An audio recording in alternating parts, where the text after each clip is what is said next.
questioning basis of expulsion and vows to revive the UP tradition of integrity and nation-first leadership.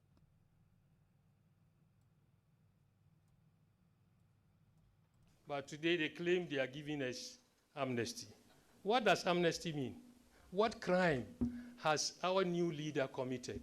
What crime did I commit in MPP for you to sack me? And today you are telling me you are giving me amnesty. No way. We have details as the party expresses confidence in wresting power from the NDC in the next general election. We have details here on Top Story, brought to you always by Telecel Connect and Energies, and also by Short Pension Trust. Into the future with you.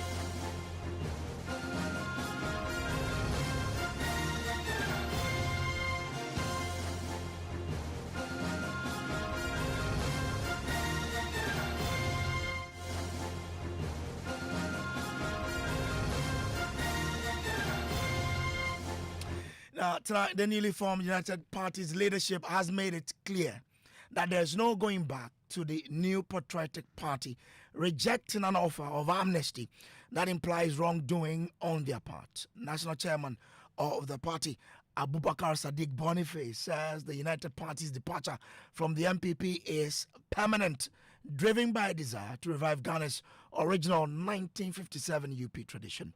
This movement, he said, is built on inclusivity, unity, and service to the nation, attracting experienced leaders from diverse backgrounds.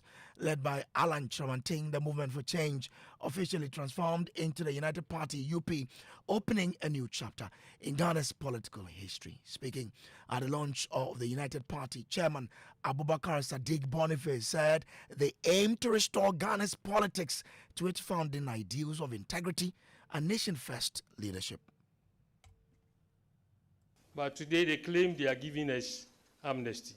What does amnesty mean? What crime has our new leader committed? What crime did I commit in MPP for you to sack me? And today you are telling me you are giving me amnesty. No way. No way. When you divorce in Islam, when you divorce a woman 3 times, she's no longer your wife till thy kingdom come. I consider myself, I consider people like Baba Alaji in the Islamic fraternity have been sacked. We don't belong to anybody. We came and contributed. Ghana first. We believe in Ghana and nothing else. Our members include people, renowned people in this country. Some were members of parliament, cabinet ministers, some from NDC, some from MPP, PNC. Today they have come together to form what we call a united party. If they had forgotten, the UP was inaugurated when? 3rd November 1957. When Kwame Nkrumah was introducing what we call ADA, Avoidance of the Discrimination Act. This was where Otunfo called Ochiame Bafwa and said, look, gentlemen, Kwame Nkrumah is saying that by December, if any party formed based on religion, ethnicity, regionalism, that party will be banned by 31st December 1957. So you see, people are born being smarter than people who think they are in positions. Bafwa Koto was CPP, but by the instructions of Asantehene, he quickly moved around the whole country, pulled all the parties together, and then they came and formed a party called UP, United Party, because it was broad-based. You had the national chairman of the United Party, the Abubakar Boniface, referring to an amnesty that the MPP has given. But so, what is contained in this amnesty given by the NPP? My colleague Kenneth Gyasi joins me in studio with more. Kenneth, Let's understand what this amnesty was all about. Well, Bray, so about 2 months ago, the New Patriotic Party issued a communique which was signed by the party's acting national chairman, Dankwa Smith Bute. That was on the 25th of August 2025. And it said that the party has announced a general amnesty for all members who were suspended or had pending disciplinary cases before the party's adjudicatory bodies. The decision taken at a National Council emergency meeting on the 25th of July 2025 aims to promote unity and reconciliation ahead of the party's political engagements. Under the directive, all suspensions and ongoing disciplinary proceedings have been lifted. However, reinstated members will remain ineligible to contest any internal party elections until a mandatory 2-year period has elapsed. Party executives at all levels have also been cautioned to strictly adhere to established disciplinary procedures in handling future matters. And you will recall some time back that Alan Shermartin famously broke away from the New Patriotic Party when he failed to garner enough votes to lead the party, and he took most of the new members of this now united party with them. So really, they are referring to this particular communique that was issued by the party on the 25th of August. Thank you very much, Ken. But the General Secretary of the newly formed United Party, Yabu Abiyansamoah, says the group remains confident of the chances in future elections, despite its poor showing as a political movement in 2024. We were very competitive in that election, except that our vote did not reflect the effort and the belief that went into it. If you were witness to some of our campaigns, you noticed how our T-shirts were being rushed after and torn from our grabs. But we believe very strongly that we're not fairly treated in that election. We were cheated, bottom line. We're investigating it and we'll put the full facts out. There are many, many people who voted for us, stood at polling stations waiting to hear the results and came out crying that they voted but they heard zero. So many instances of that. So we are confident, and this didn't come out of the blue. The very people you believe did not vote for us are the people who urged us and insisted that we should transform into a political party with full-fledged structures, including the possibility of MPs, which is going to happen. And that with that, they will now be bold and confident and know that we can win. You know, we have to break this myth about smaller parties not being able to win. And it is a myth because it is about the voter. If the voter chooses to vote a particular way, and in the last election, nearly 2 million people chose not to vote at all. It's a vote. Refusing to vote to push your party into opposition is a vote, which means that there is a whole well of apathetic, discontented people who are looking for more from politics than they are getting at the moment. We are in the right place at the right time.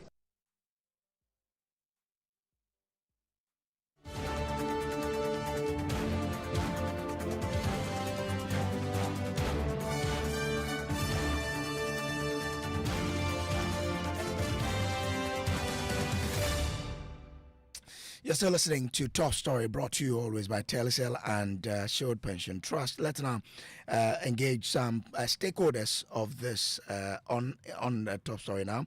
Mustafa Salam is MPP youth organizer, and this is the party from which this UP broke away from. So what will they be making of this particular movement? Salam, I'm grateful to you for joining us here. I mean, UP says despite your amnesty that you gave, they are not returning. I'm sure by now you should be, nursing or thinking about why you took the decision in the first place to sanction them. Good evening to you and your cherished listeners. I don't think that we are panicked at all. As a political party, we understand that it's a mass party. The rationale behind the amnesty we granted was broad-based. One, a number of suspensions were done before and during the election. that we thought that looking at where we were as a party, it is prudent that we clean up our slate and offer an amnesty to all members of the party who have pending issues before this federal committee, or due to one reason or the other, they were issued with suspensions. And a number of people, a number of constituencies have such disciplinary issues. So it was based on that we issued the amnesty. Let's distinguish one or two things. Let's put some things into perspective. When you resign from the party, it is completely a different matter. As a party, we run based on rules, regulations. We have a constitution that guides our operation. So are you arguing that the amnesty you put out there did not cover people who belong to the then movement for change? Let me give you this. When you resign from the party voluntarily, you have left. If you wish to rejoin the party, you must apply. Again, in the constitution of the party, when the party sponsors a candidate and you go against the candidate, you automatically forfeit your membership of the party. And to rejoin the party, you must apply. But there have been circumstances that people have gone against candidate that you sponsored, but have been brought back into the party. We never heard of anything like they have reapplied to rejoin the party. You certainly go through a certain process to rejoin. And that is so for almost every member of the party. Coming to say that I am rejoining the party itself is a process, and that you are taken through the formal joining of the party, you are issued with membership. So let's not mistake the processes at all. So if anybody says that I do not wish to rejoin, it is the person's decision. There are a number of people who have rejoined the party based on the amnesty that was granted. And some of the disciplinary actions that were going on also stopped, and some of the decisions reversed. That we start on a fresh note and rebuild the party. And I think that has been well accepted, and largely people who were affected by the suspensions have welcomed it and back into the party and working with the structures of the party. But Salam, politics is about numbers, and I'm not sure you are trying to downplay the impact, for example, the movement for change had on your numbers in 2024, such that if they now declare they are not coming back and therefore they form their own party, you must be worried. We work as a party with numbers, rightly mentioned. Indeed, we went into competitive elections. Then, at a point, someone says that I will not contest again. I am leaving the party, goes to form his movement and goes into the election. And garners 35,000 votes across the country. Now, they say that we are turning it into a political party. That is the will of the people forming their own political party. This is not new to our political environment. It happened to the NDC. in the early 2000s with the likes of Kusitano and Co. breaking away, forming their own party, National Reform Party. We saw the wife of the founder of the NDC, Madam Nana Kunido Ajuman Rawlings, forming the NDP. It did not affect the NDC in any way. Today, the NDC is back in office. These things will continue to happen. Political parties can spring up as and when people decide to form their own political parties. It is in order of the democratic ethos we are all building and following. So if they have come to join, all fair and good. I don't think it threatens the NPP in any way or makes us any way uncomfortable. Our interest now, today, is to build our party, ensure that we're able, by 31st of January 2026, get our presidential election done, continue with the reorganization of the party, rebranding, for it to become attractive, one, to the youth, two, to the business community, three, the young professionals, four, middle class who are natural base of the NPP, and all other people who wish to see the NPP back, to its glory days. So, but Mustafa, once politics is about numbers, would you want to give the Movement for Change, now the UP party, another opportunity to try and see if they can come back to join the Elephant family? We as a party welcome everybody. It's a mass party. Anybody who wishes to join can come and do so. In the year 2000, President Kufuor lost his campaign manager at the twilight of the campaign. I'm sure you remember the famous Alhaji Inusa saga. Went to the NDC. President Kufuor won the 2000 election.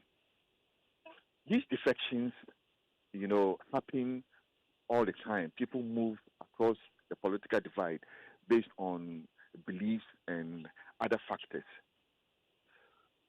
So will you put an end to the backdoor negotiations you're doing with them to try and rejoin your party? I'm not sure there's any backdoor negotiation at all. An amnesty. I'm grateful to you, but stay with me. Let me now bring in Dr. Kwame Asante.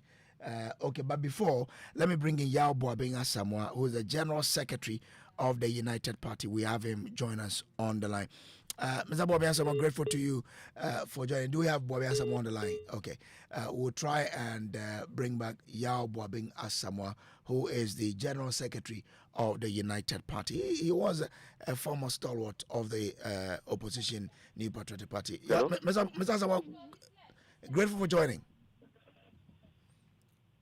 Okay, let me bring in Dr. Kwame Asante. Do I have you, Dr. Asante? Yeah. Okay. Good evening, Kojo.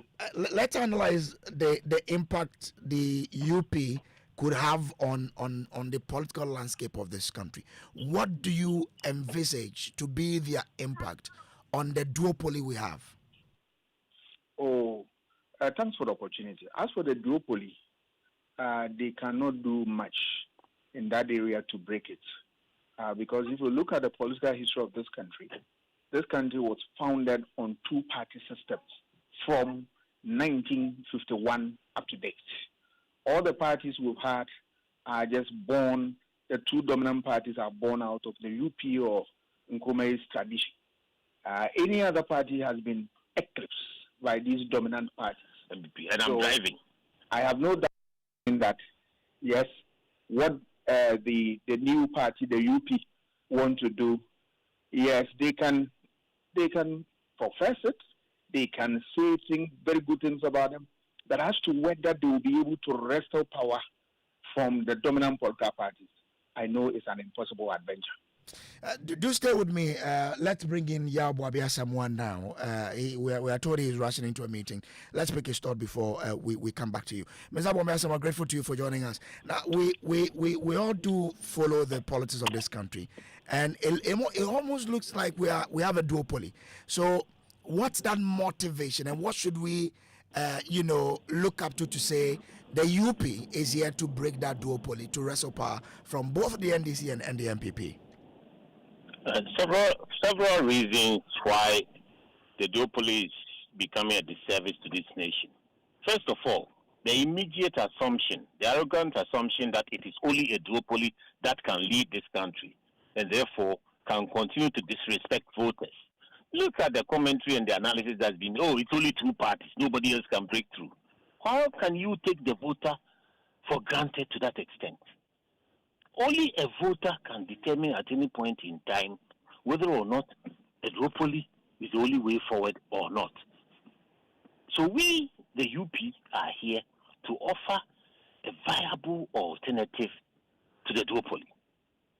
We are here to show that a political organization can actually break through to the people based on responsiveness to the needs of the people, based on values that touch the heart of the people, values that affect governance, values of self-sacrifice for political service, values of integrity in public life, values where you value the voter over and above the interest of the politician. And that is how come we went all the way back to the UP, to a time when politics was used to fight for freedom and liberty. And now we have gone to the center, where politics now must depend on pragmatic solutions, compromises and balance that will combine the best of both left and right for the benefit of the people. This is modern politics. This is new politics. Duopoly politics takes voters for granted. And that is what has exposed them and will expose them. Go back to 2024. 2 million people refused to come out and vote. Don't you know that that is a vote? But you were in that particular contest. Are you 2024? Yes. Are you assuming those numbers could have come to you? But that is what I'm telling you. Find out where those numbers could have gone. No, but you were in the contest. I am convinced that if the propaganda hadn't been that an independent cannot win, a smaller party cannot win unless you give it to us. And those people stayed at home because they were persuaded bitterly that a small party cannot win. Therefore, I won't bother. That was the position. Therefore, I won't bother because these big parties can't give me what I want. They recycle policies. They turn politics into a revolving door. Scratch my back, you scratch my back. After every incumbency, we pretend to go through a round of accountability, arrest here and there. People's businesses are collapsed behind the scenes. Scratch my back, scratch you. Then another 4 years, and then the same group come around, another group comes around, and the same cycle. We are not moving forward. So if piling up debt. If those 2 million did not come out to vote for you in 2024, what different thing are you going to do to attract those voters that you believe could have voted for you? We don't twist the situation. I'm not saying that I believe they could have voted for me. I'm telling you that they didn't vote because they are fed up with the duopoly.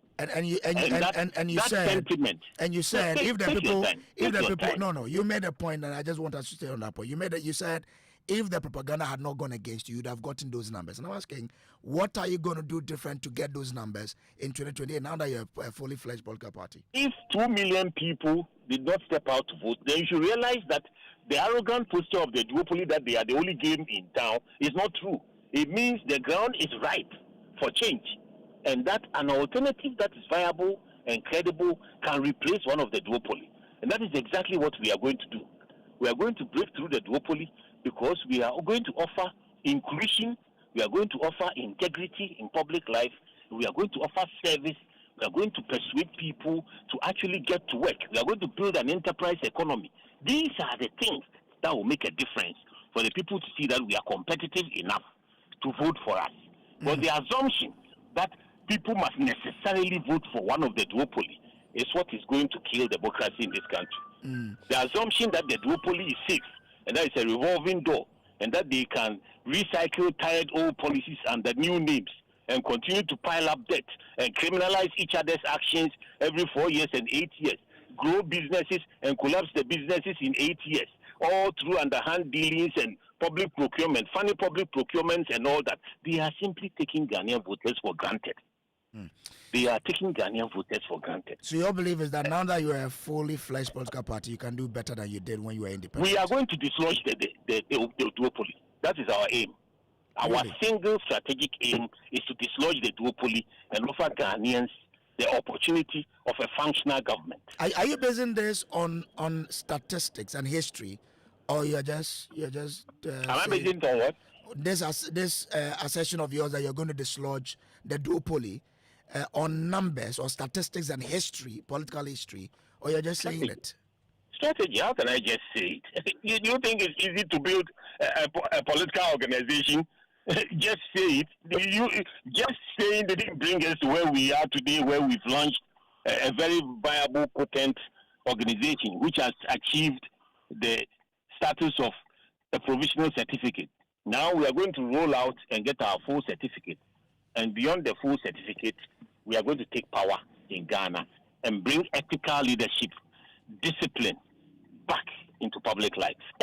I mean, when Dr. Papa Kwesindum's PPP came on, that was the same sentiment. They were going to dislodge it, but we all know what happened.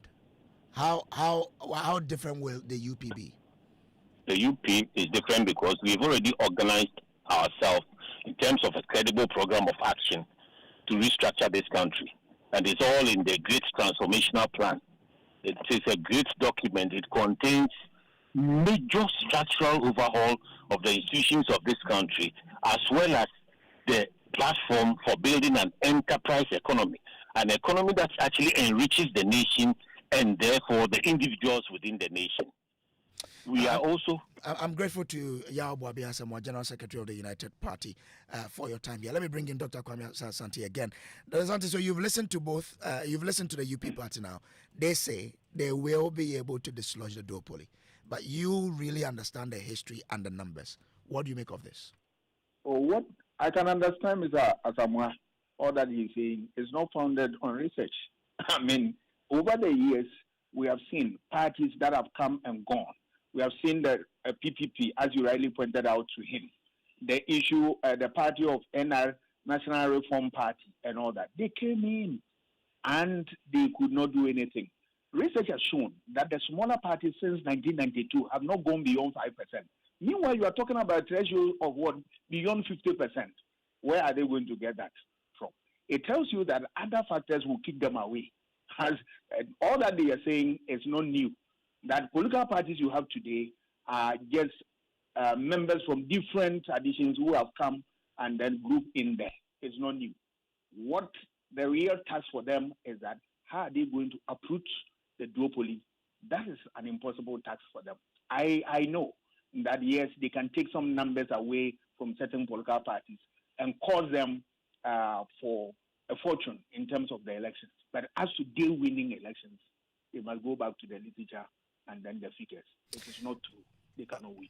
Okay, I'm grateful to you, Dr. Kwame Asante, Senior Lecturer, Political Science Department, University of Ghana. Tanko Rashid Computer is Deputy Director of Elections of the NDC. Tanko, now UP says it is going to dislodge you, the NDC, and the MPP from the duopoly you enjoy. What's the reaction of the NDC to the formation of the United Party? My brother, let me say good evening to you and your cherished listeners.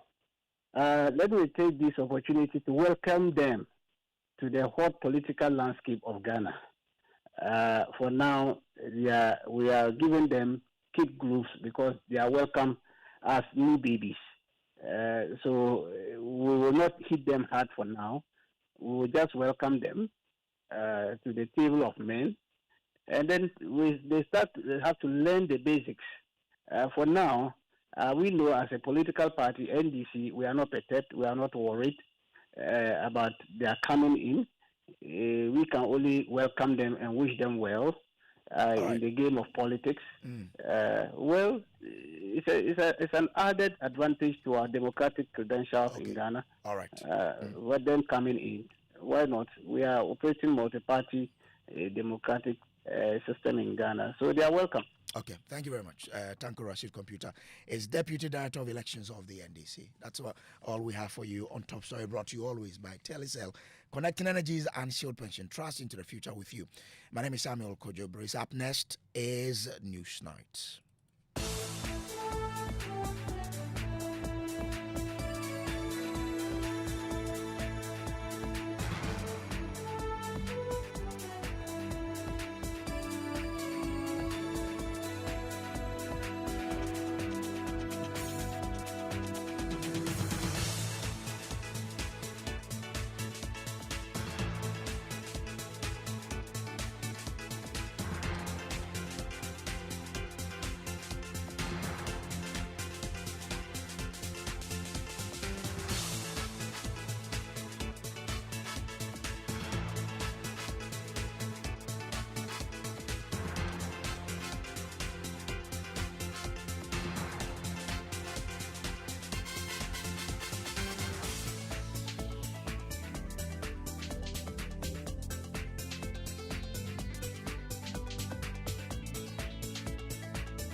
Hello, everyone. Good evening and welcome to News 9. We're live from our studios here at Kokomlemle in Accra. The bulletin is also live on Love 99.5 FM in Kumasi and on over 30 affiliates across the country. Well, coming up tonight, government fights back claims of inaction and delays in completion of Agenda 111 projects following accusations by former Health Minister Bernard Okoboy that President John Maham's administration has abandoned the projects, leaving healthcare delivery crippled.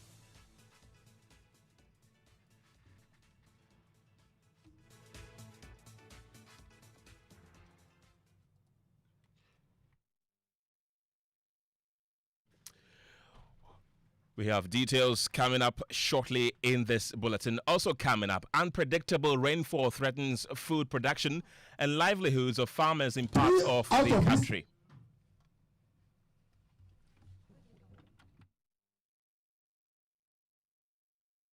The time comes for farming. We don't get rain. We don't get rain early to farm.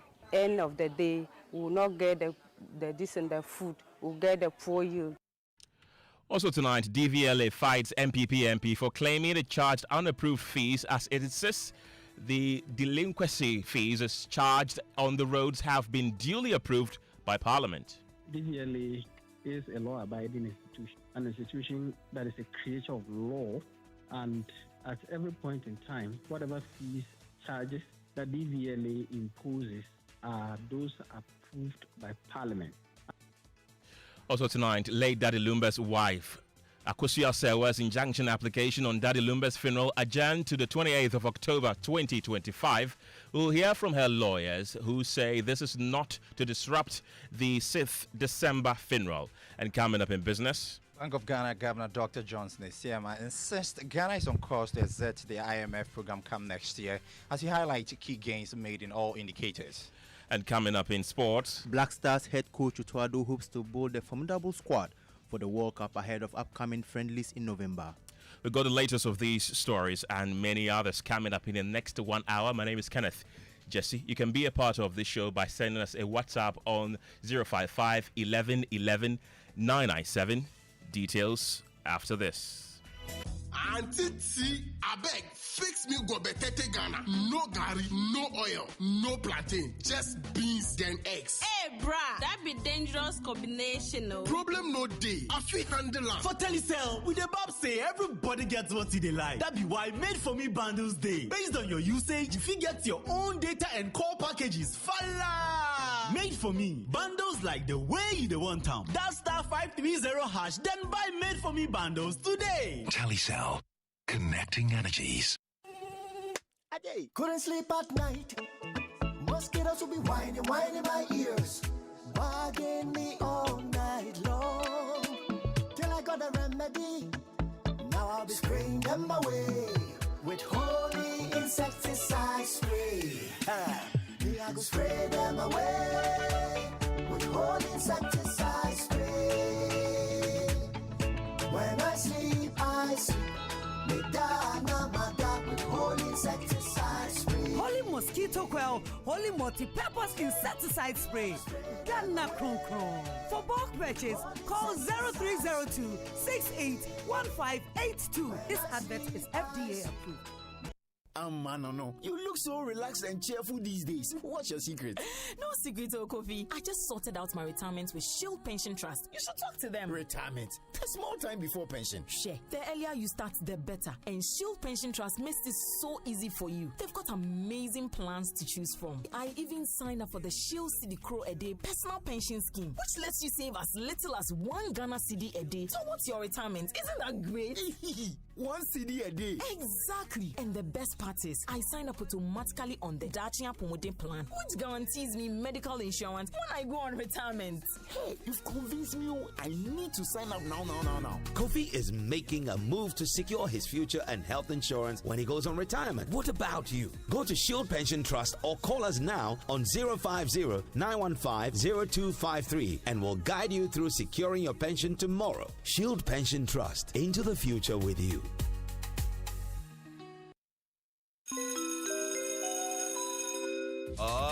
Now Announcing Ghana's first unlimited photocopier leasing. Yes, from just 983 Ghana cedis, you can lease a multifunctional photocopier and print unlimited. Yes, unlimited and free paper every month. Guess what? That's not all. Toners, repairs, and maintenance all are free. And oh, I'm not kidding at all. And we cover the whole country. Yes, the whole country. What are you waiting for? Just visit us at www.valexlease.com or call 0244 644048. I repeat, or call 0244 644048. Remember, terms and conditions apply. Valex Lease, affordable document management solutions.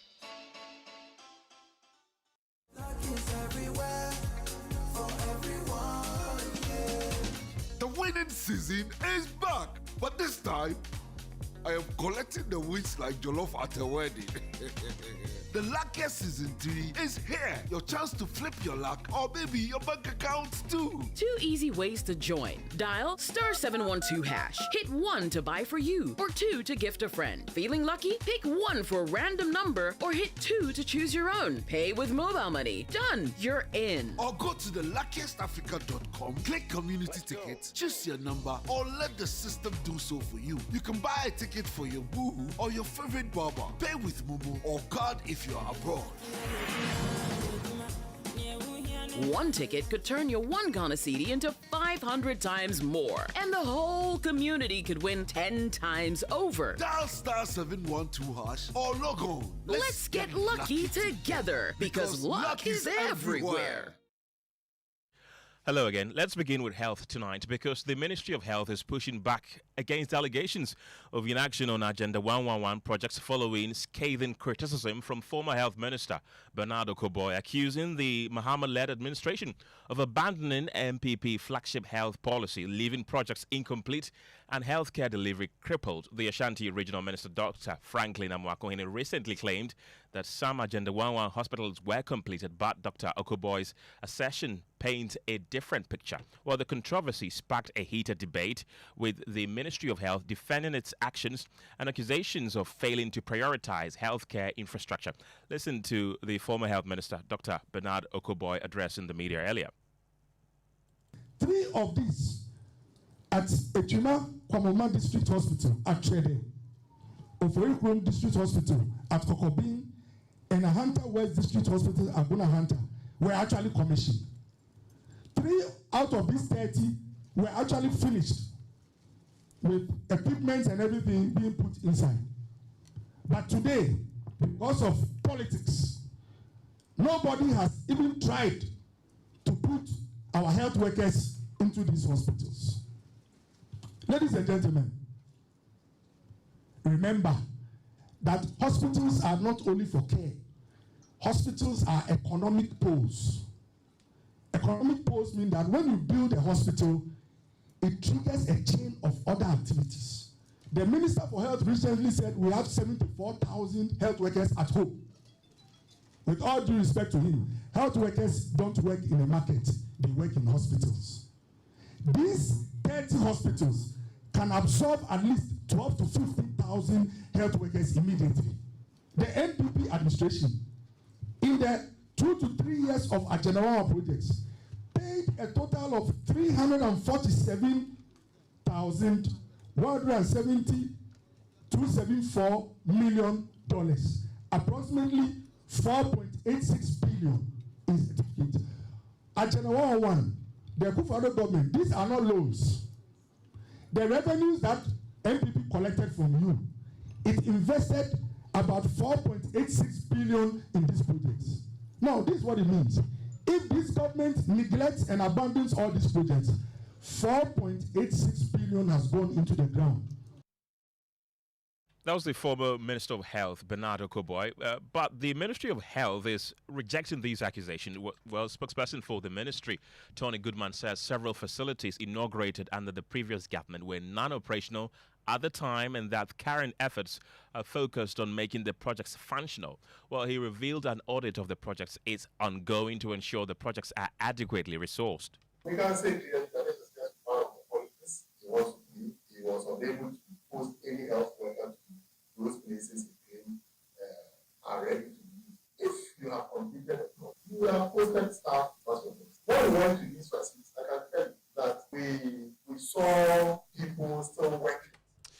Apologies for the poor quality of that sound there, but that was the spokesperson for the Ministry of Health, Tony Goodman, trying to explain what has really transpired. And my colleague Stephen Mensah was at that particular press conference and joins me in the studio with more. Stephen, let's start with the former Health Minister, Bernardo Kojo, who has also accused government of failing to prioritize nurses, pointing to reports that over 13,000 nurses have gone unpaid for nearly 10 months. What really did he say about that? Well, he says, Dr. Bernard Okoboy says government must come clean with Ghanaians on when these hospitals will be completed, stressing that delays, particularly at the La General Hospital, are already worsening access to healthcare and putting residents at risk. But beyond the buildings, he argues that the bigger crisis is with the workplace. He pointed to over 13,000 nurses who have gone nearly 10 months without pay, describing it as both unfair and a lack of priority on the part of government. His point is that you cannot showcase new hospitals while neglecting the very professionals who keep them running. We can listen to him.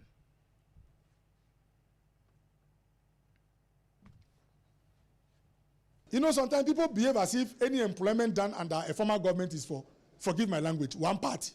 So there was a freezing or slowing down of the process. That is how come some of the same batch were on a payroll, but others had not entered. And so, with all due respect, if the minister says that they've now sought giving clearance, with all due respect to him, once the clearance had been given, I heard him saying it expires. That expiry is a technical term. Media. If, let's say, a government has, like this La General Hospital, they put 60 million in the budget for La General. Assuming that money is not disbursed, and we reach December, they will tell you that money has what? Expired. But it doesn't mean the money has gone into water. So my answer is very simple. It was a matter of priority. It's because money that we would have used on the nurses and the teachers, they nearly wanted to send it elsewhere. It took the pressure from the teachers and nurses to now meet at cabinet and do what they call environment. Right, and on digital healthcare, the former health minister also alleged that the lightwave system introduced under the MPP administration to streamline patient records have been abandoned. But remember, hospitals don't only run with concrete. It also uses technology. Ladies and gentlemen, the MPP administration started digitizing all our hospitals. So that when you go to hospital, they don't tell you sit and wait for 4 hours for folder. Now when you go to Kojo, everywhere you go, they type your number and then quickly your details come out. As we speak, over 20 million Ghanaians all have their details in that system. This initiative, which was paid for and executed by the MPP administration, is now facing some challenges. These unresolved challenges have disrupted some of the maintenance schedules for the e-health system. It has also forced some hospitals to start using the manual system. We cannot digitize 460 plus hospitals and then more or less go back to start from ground zero. Well, let's bring in Tony Goodman, who's the spokesperson for the Ministry of Health. Glad you could join us tonight. How do you respond to these accusations that the projects are stalling?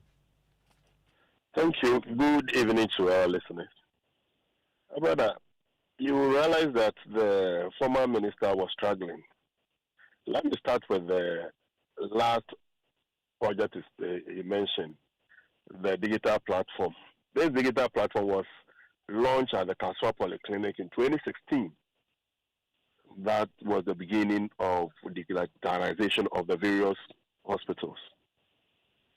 Just recently, we've realized that this system is facing some challenges, and assessment is currently ongoing to look at the problem and the remedy.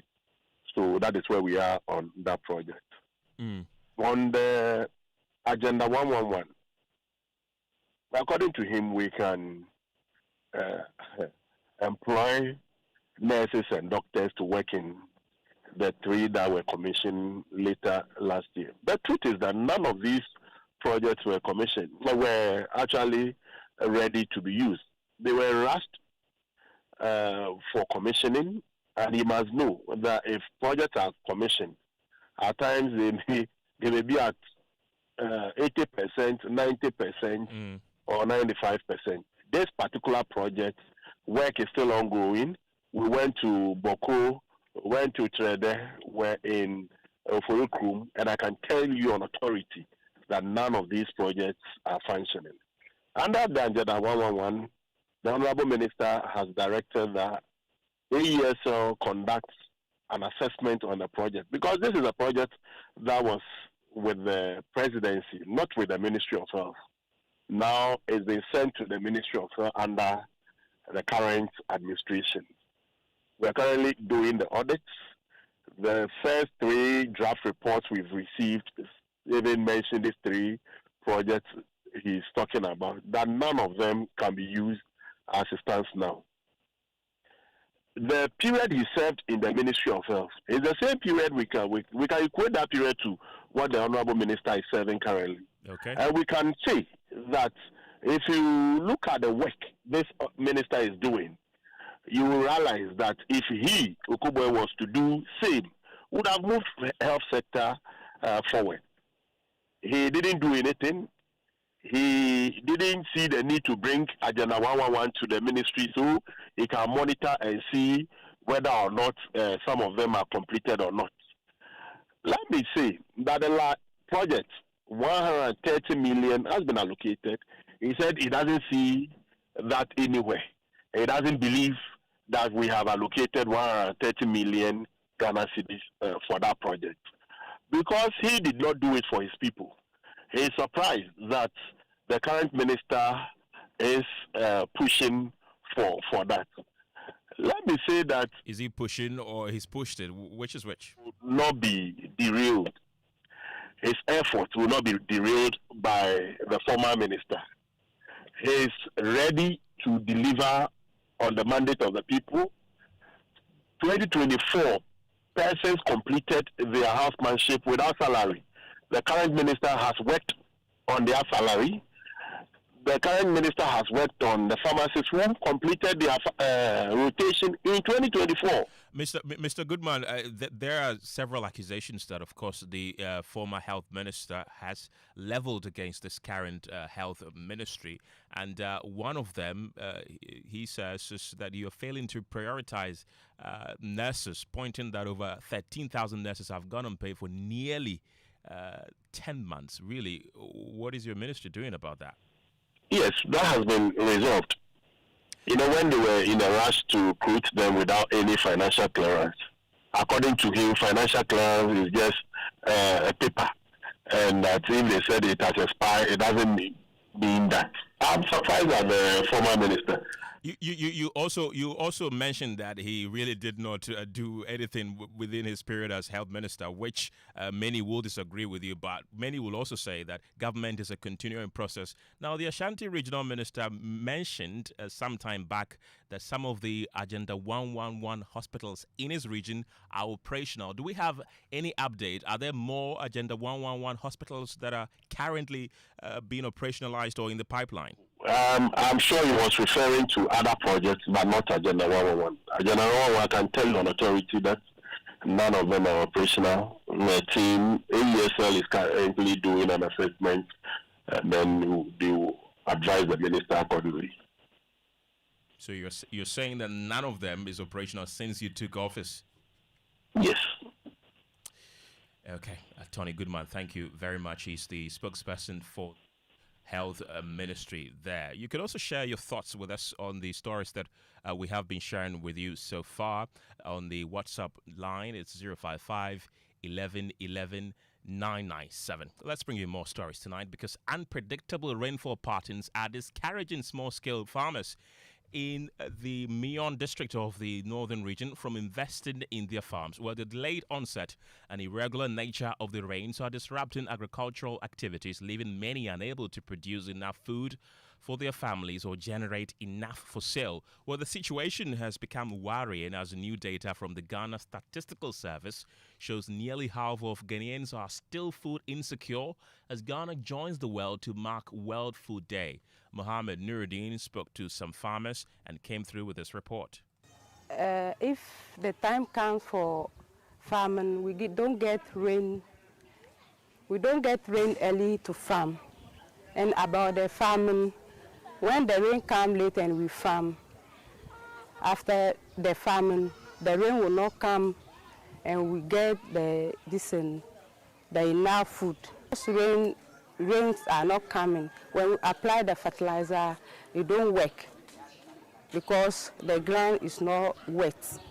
When we apply the fertilizer, it don't work, and at the end of the day, we will not get the food. We'll get the poor yield. It affects me is that if I get at the end of the day, if I get the poor yield, I will not get enough food to support my family, and I will not get money to support my school children. I won't get money to buy uniform, buy school clothing for them, or and then my family, it's a problem to me how to get money and go to market and buy what I want for my family. I used to farm maize. Through my maize farming, my crop will not be good. Why is it not good? Because we don't get enough of rain for the crop. And when we get a small crop for the tree, the crop will not be enough of it. Through the crop, when it gets to a year, the crop will not be enough to our family. And our family, we used to feel a challenge on it. When we don't get enough food for our family, we go to bush to cut down our forest tree to get food. By cutting down trees to burn charcoal. To get money, to go in the bucket to buy a small food for our family to take. So it used to destroy our forest. The challenges we face in this community, the major one is the tractor. Here we farm, the rain starts early April. So when it is that time, we find it difficult because here we don't have any tractor. We don't have any tractor to rely on. We have to go nearby community, and you know, those times everybody will be busy to get a tractor to farm. So during those times, we hardly get tractor to farm. That is the main challenge we face in this community. And the challenge we face is when it's time for cropping, we don't have a tractor that will help us to farm our farming. And through our tractor farming, we to get to a time when the time of getting rain to farm, we won't get a tractor to farm it. When we get a tractor to farm, it will be too late. Right, so those were some farmers in the northern region sharing the experience with us. So in your home, how easy really is it for you to put food on the table for yourself and your family? That's the question we put to some Ghanaians shopping for groceries at the Malabata market here in Accra. There's food in the villages. That's not the problem. But the cost of transportation is bad. Most of the drivers overcharge us. And if you don't pay, they won't carry your goods. You can't do away with food. No matter how expensive it is, you'll have to buy it. But my issue is how we glorify foreign food. And well, as global leaders talk about ending hunger by 2030, that goal feels further away here at home, where the United Nations is questioning Ghana's food production supply chain, describing it as riddled with worrying lapses that threaten both livelihoods and lives. Or speaking at the 45th Food Day celebration, UN resident coordinator Zia Kodhari expressed deep concern after personally observing troubling practices within Ghana's food production systems.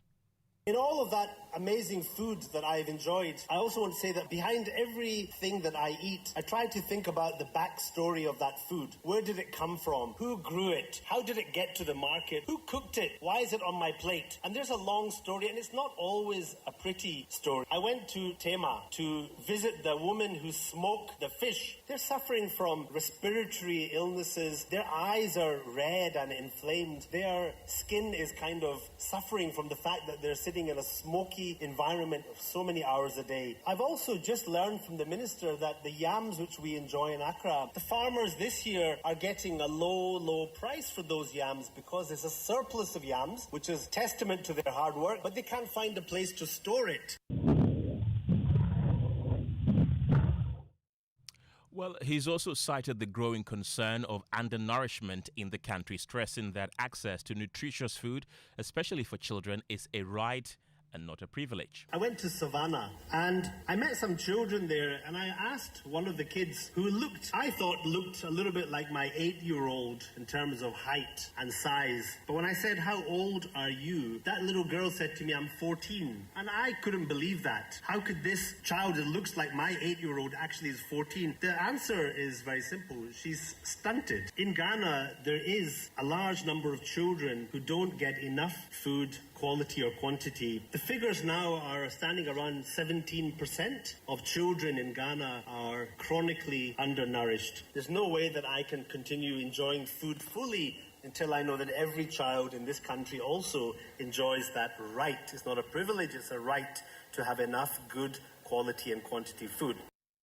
Well, we've also been hearing from the Minister for Agric, Eric Opoku, who has been addressing the challenges confronting Ghana's agricultural sector. He's been noting that these issues continue to hinder the country's progress toward food sustainability. And he has, however, outlined key interventions the government is implementing to address the situation. Our agricultural sector feeds our people, employs millions, and anchors our national economy. Yet, it also faces challenges such as climate variability, post-harvest losses, low mechanization, limited irrigation, and food import dependence. These are challenges we must overcome together. We are also promoting the establishment of community-level warehouses and cold storage facilities to preserve both perishable and non-perishable communities. Additionally, through initiatives such as the Ghana Smallholder Horticulture Empowerment Promotion and the Ghana Landscape Restoration and Small-Scale Mining Project, over 1,000 farmers have been trained in improved cultivation and climate-smart technologies, restoring degraded lands and safeguarding our environment. That's the Agric Minister, Eric Opoku. Let's now bring in Edward Carraway. He's the Director for Policy and Advocacy at Legal Entrepreneurship Support Hub. Thank you very much for joining us tonight. You've been a leader of the Peasant Farmers Association of Ghana before, so I want to believe that this is very relatable. Are we likely to achieve eradicating hunger by 2030, as the UN wants us to, looking at how things are going? Yeah, good evening, and thank you for the opportunity to share my views on this important topic. If you look at the deadline given by the UN, which is 2030, to eradicate hunger, I don't think that we can achieve it.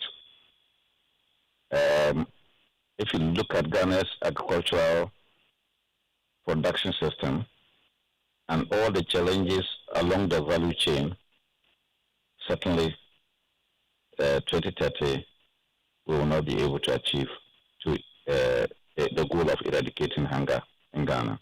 What are we not doing right? There are so many things we have not done right in the past, and we need to correct those things and move into the future by doing the right things. For instance, we invest less in agriculture. And when we say we invest less in agriculture, it's not just about the supply of inputs to farmers. It's also about sustaining and maintaining the agricultural infrastructure. If we look at Ghana today, the country's ability to produce food, quality food, to feed the people of this country has been seriously weakened and destroyed, mainly on the back of Galamsey. Our water is no more fresh, except some few rivers.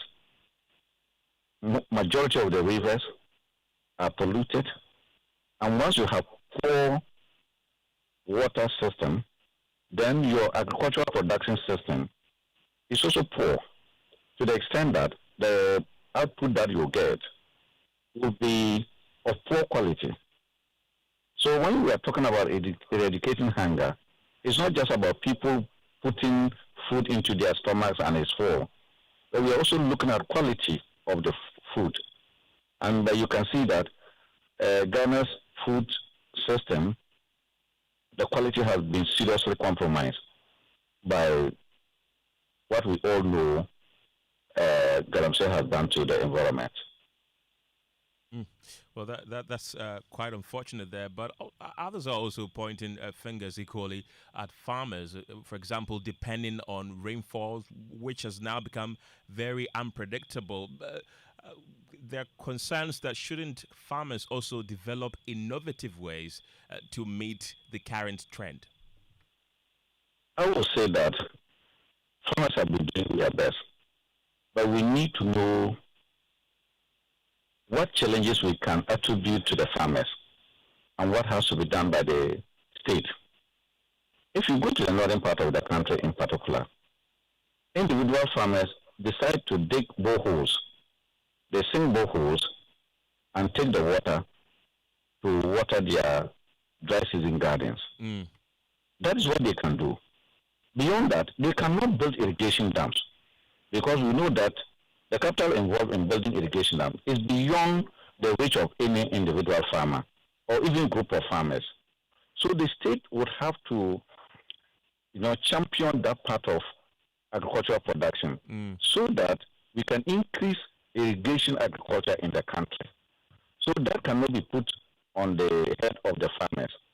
What the farmers can do, they are doing that. Again, if you look at farmers within the southern part of the country, where irrigation is,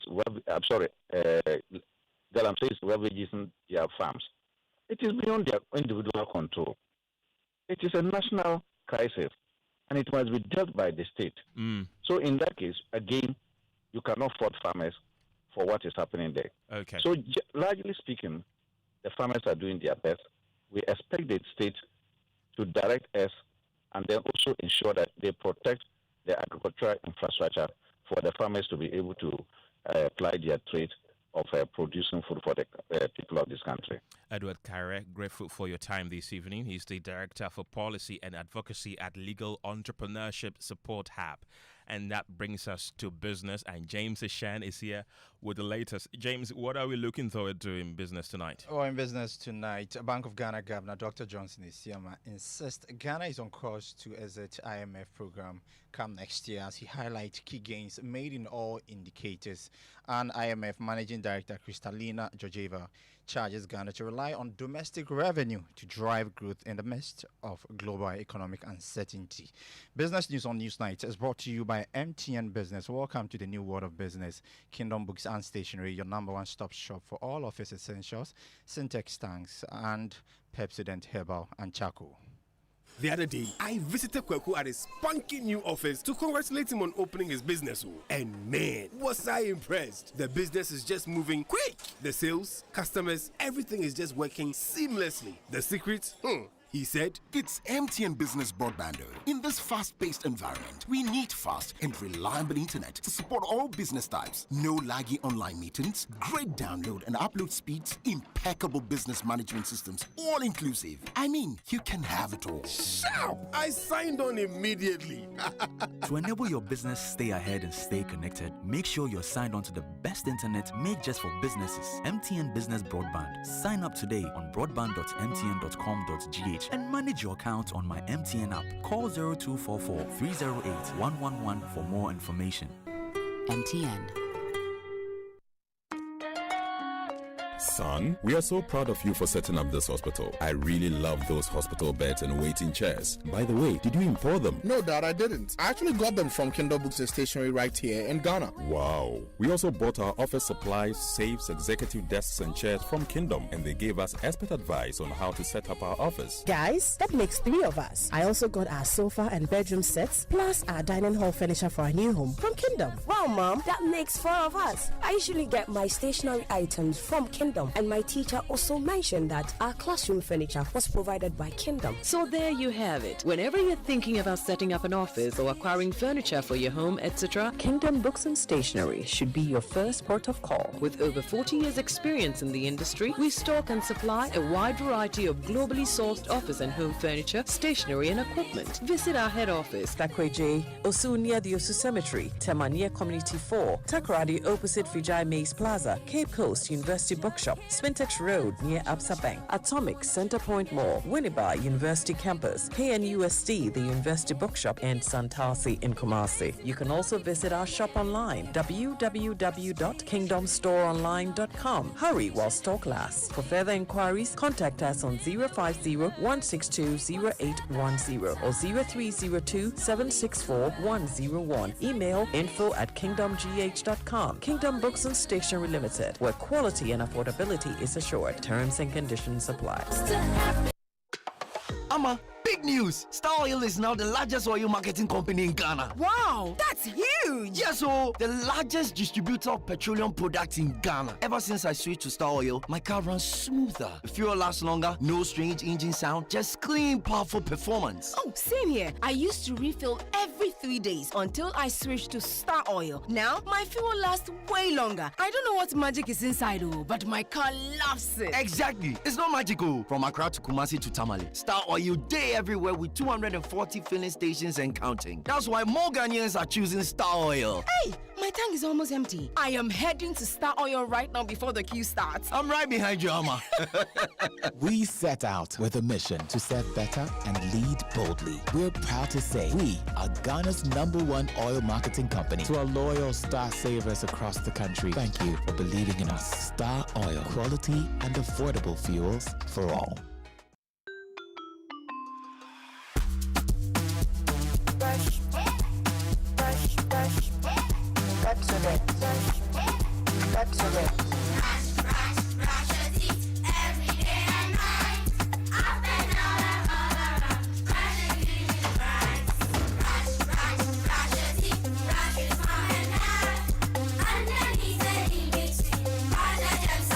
Brushing gets more fun with your kids with the new Pepsodent Kids toothpaste. Give your smiles protection that lasts. Grab yours today from a store near you. This advert is FDA approved.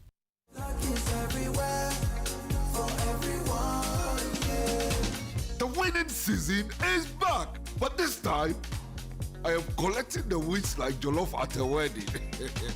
The luckiest season 3 is here. Your chance to flip your luck or maybe your bank accounts too. 2 easy ways to join. Dial *712#. Hit 1 to buy for you or 2 to gift a friend. Feeling lucky? Pick 1 for a random number or hit 2 to choose your own. Pay with mobile money. Done. You're in. Or go to the luckiestafrica.com, click community tickets, choose your number or let the system do so for you. You can buy a ticket for your boo or your favorite barber. Pay with Momo or card if you're abroad.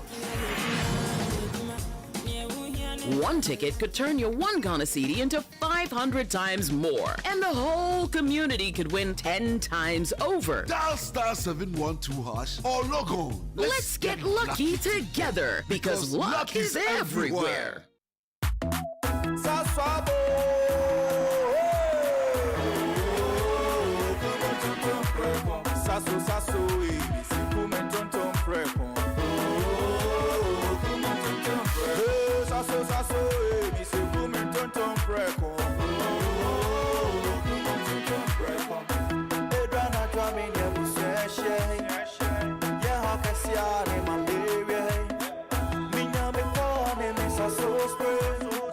Every mosquito standing run away.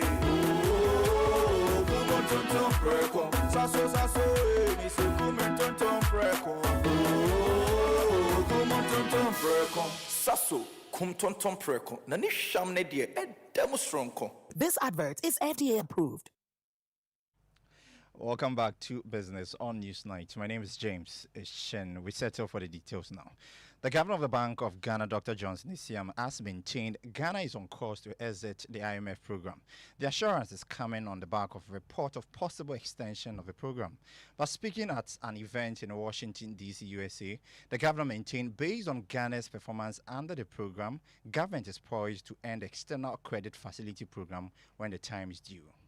We came into office with lots of liquidity, high inflation, exchange rate that was, depreciating widely. And I remember when we came in, there was talk about whether we should, cancel the program altogether. There were doubts as to whether we would be able to, carry on with the program and end it. But I'm happy to say that 8 months down the road, we have turned the corner. Ghana is back. Inflation, we met it at nearly 24%. Currently, it's down to 9.4%.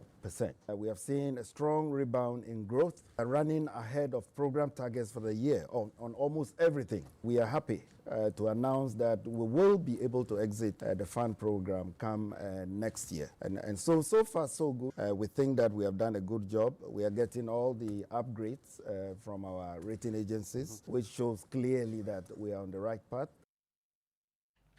And that was Dr. Johnson Isiama, Bank of Ghana Governor. Now, the Managing Director of the International Monetary Fund, Kristalina Georgieva, charged the Ghana and other developing countries to do more in the area of revenue mobilization in the face of global economic uncertainty. This follows fresh projection from the IMF that global growth will slow marginally this year, while expected donor inflows will drop significantly.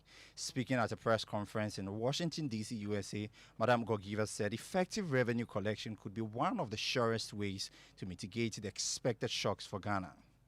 Countries must rebuild to space and reduce debt. This means relying more on domestic sources of revenues and making smart budget choices. On monetary and financial sector policies, the priority remains to preserve stability and guard against financial stability risks. And third, reduce global imbalances. Managing Director of the International Monetary Fund, Kristalina Georgieva, speaking at a news conference in Washington, D.C., USA, on the sidelines of the annual IMF and World Bank meetings. Now, Ghana's industry sector recorded the weakest performance in July 2025, contributing just 0.1% to the country's overall 4.5% monthly economic growth, according to the latest data from the Ghana Statistical Service. The figures captured in a monthly indicator of economic growth highlight a sharp slowdown in industrial activity, a contrast to the strong expansion seen in the service sector and agriculture sectors, which together accounted for nearly all of the month's economic gains. Here is government statistician Dr. Hassan Idrisu. If you take the agriculture sector, the sector recorded a year-on-year growth of 8% in July 2025. The industry sector continues an upward trend from 94 index in July 2023 to 111.2 in July 2024. And this increases just slightly to 101.3 in July 2025. And that's the reason why we saw an industrial growth of only 0.1%. That the services sector continues its steady upward trend, rising from an index of 98 in July 2023 and reaching 108.5 in July 2025. Government statistician Dr. Hassan Idrisu there speaking. Still on the economy, the Bank of Ghana has revealed that mining and oil and gas sectors contributed about 20% to the country's gross domestic product (GDP) in the first half of 2025. This was disclosed by the second deputy governor of the Bank of Ghana, Matilda Asante-Siedu. She spoke at a forum organized by the International Finance Corporation on sustainable banking. I was just doing the math. Between mining and oil and gas, in the first half of this year, contribution to GDP was 20%. So that's significant. It's the backbone that supports our economy. But it also comes with its own issues and risks. And as people in the financial services sector, our objective, obviously, especially if you're in a commercial environment as I used to be, is profit making. But this morning, I believe that as we start the conversations, we should also begin to think beyond quarterly results, beyond annual financials. Matilda Asante-Siedu is the second deputy governor at the Bank of Ghana. Now, the Driver and Vehicle Licensing Authority says it will commence a pilot phase of the re-registration of new number plate from December 15, 2025. The new design plate would have a regional identifier at the top of the plate and an area code at the end of the plate, making it easier to trace a vehicle to a specific place. The Chief Executive Officer, Julius Nikwe-Korte, said the new plate will reduce smuggling of cars and road traffic infractions. We hope the public will embrace, because it is your security and my security. The security of the state must always be paramount. So that is what Ghana loses a lot of money because of smuggling of cars. My brother, there are 25 illegal routes by which people used to bring cars into the system. And when you are paying duty, and I'm not paying duty, but yet we are calling for development, how does it sound? Everyone in this country driving a car must ensure that that car he or she is driving, duty has been paid on it. And it is a way to check that. It is a way to check our security system as well. Someone steals a car from you. If the car is really registered with DVLA, and I type the car number, I'll be able to tell you where the car is. And it is only with DVLA. Julius Nikwe Kote as Chief Executive Officer of the Driver and Vehicle Licensing Authority. And that's the end of the business news on Newsnight with me, James Ishenken. Thank you very much, James. It's now time for sports, and Benaya is here with the latest. What's up? Yeah, Kenneth, what's up? Ade. So, head coach Utuado has been speaking ahead of the World Cup next year. He's already making plans and preparations for it. So, yeah, let's see how it goes. Yeah. So, the Black Stars are set for 2 international friendlies in Asia this November, as head coach Utuado looks to assess the readiness of his squad ahead of next year's World Cup. Ghana will first lock horns with Japan on November 14 in the 2025 Kering Challenge Cup, before taking on South Korea 4 days later on November 18. According to head coach Utuado, these Asian tour friendlies will be crucial in helping build a formidable squad for the 2026 FIFA World Cup. Yeah, it's very, very important, I think, for the team to face other countries, other continents, to get the experience to play against them under the different conditions. It will shape our team, and then it will give me also answers about who can go this level and who not. Yeah, so that's it for sports. Yeah, Utuado looking ahead for next year, saying this friendlies will help build a formidable squad, so that, yeah, in case we find ourselves in tough groups, we'll see how we can navigate our way through. They call him the World Cup coach. Yeah, the World Cup coach. But, I mean, 2022, we all saw what happened. Group stage, it didn't really go well for us. But hopefully this time around to change, because he says he's targeting the knockout round. So let's see how it goes. Are you confident in his performance so far? It's 50-50, because not qualifying for the the African Cup of Nations itself is a disaster. So, but many Ghanaians will disagree with you anyway. USA, Canada, so I'm still angry with him about that. So yeah, with the World Cup, let's see how it goes next year. Right. Thank you very much for bringing us the latest in sports, and we bring you more stories tonight, because the Driver and Vehicle Licensing Authority is fighting back claims it has been charging unapproved fees its recent controversial compliance sport fines. MPP MP for Efia, Isaac Buamanyako, accused the DVLA of unlawfully enforcing these charges. Well, listeners may have encountered the DVLA for months, charging what it called compliance fees against vehicle owners who did not adhere to legal and regulatory requirements. Well, the DVLA listed nearly 50 items and charged 225 cedis for every alleged breach. But the MPP MP, Isaac Buamanyako, described the charges as illegal since it did not receive parliamentary approval, and has been calling for sanctions against the DVLA.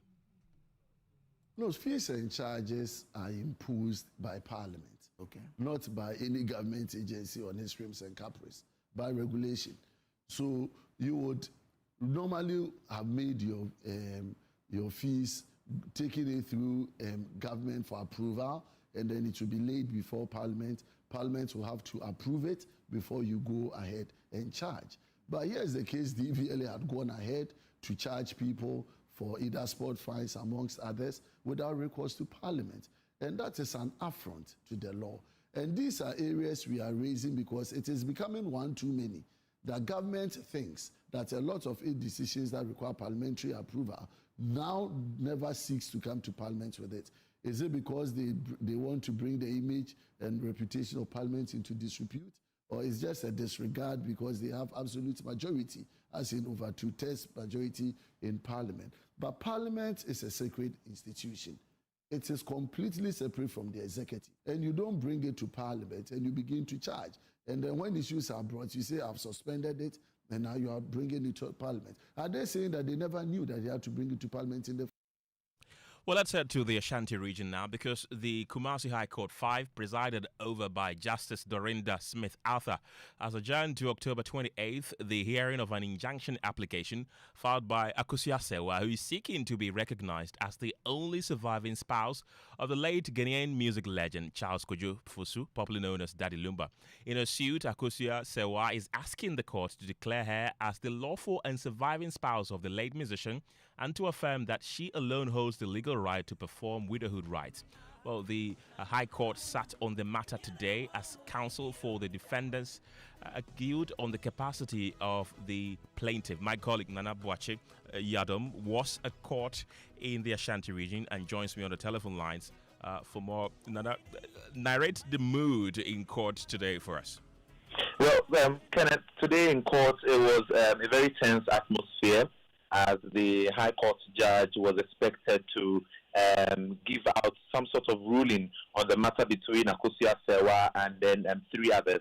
But then that was not the case as the court adjourned to the 28th of October 2025. So mood was quite tense as everybody was expecting the case to be heard earlier this morning. And tell us really what happened in court. Well, today the case was the injunction placed on the injunction application filed by Akosua Sewa on the funeral of Daddy Lumba, that is the late Charles Kojo Fusu, the highlight musician. The Akosua Sewa is seeking the court to identify her as the sole wife of the deceased, and then the court should also give her the right to be the sole participant in the case of the deceased's funeral. Well, Nana, you also spoke with lawyer for Akosua Sewa, who is the plaintiff. What did he really tell you?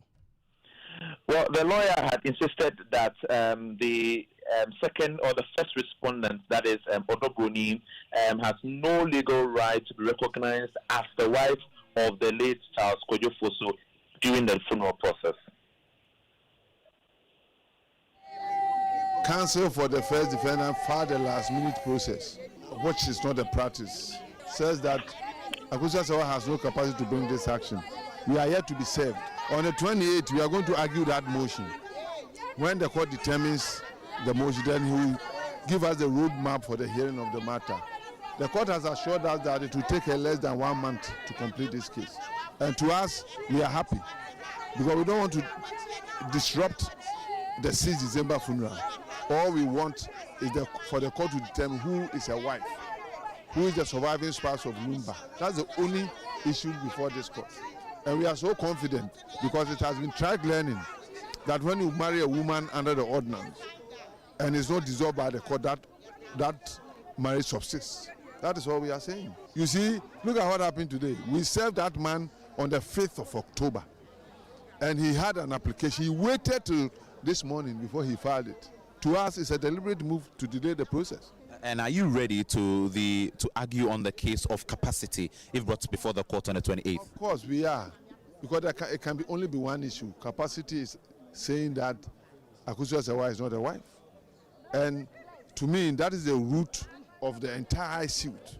So I have already relied on a certificate of marriage, which is ordinance. You get the point.